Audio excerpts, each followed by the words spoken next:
இந்து மத கடவுள்களுக்கு பொதுவாக வாகனங்கள் இருக்கும்.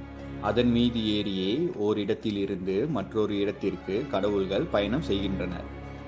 முருகன் மயிலையும், சிவன் நந்தியையும், பெருமாள் கருடனையும், சக்தி சிங்கத்தையும் வாகனமாக வைத்திருக்க, விநாயகர் மட்டும் சிறிய வடிவிலான எலியை தனது வாகனமாக வைத்துள்ளார். பிள்ளையாருக்கு மூஷிகம் என்கிற எலி எப்படி வாகனமாக ஆனது என்பதற்கு புராண கதை உள்ளது.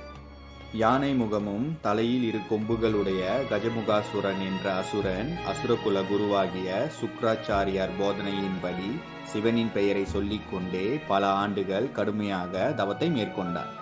அவனது தவத்தை கண்டு மகிழ்ந்த சிவன் அவன் முன் தோன்றி என்ன வரம் வேண்டும் என்று கேட்டார். எந்த ஆயுதத்தாலும் எனக்கு மரணம் நிகழக்கூடாது, வஞ்சகமாக எதிரிகளின் சூழ்ச்சியால் எனக்கு மரணம் ஏற்பட்டாலும் எனக்கு மீண்டும் ஒரு பிறவி இருக்கக்கூடாது என்று கஜமுகாசுரன் வரத்தை கேட்கிறான்.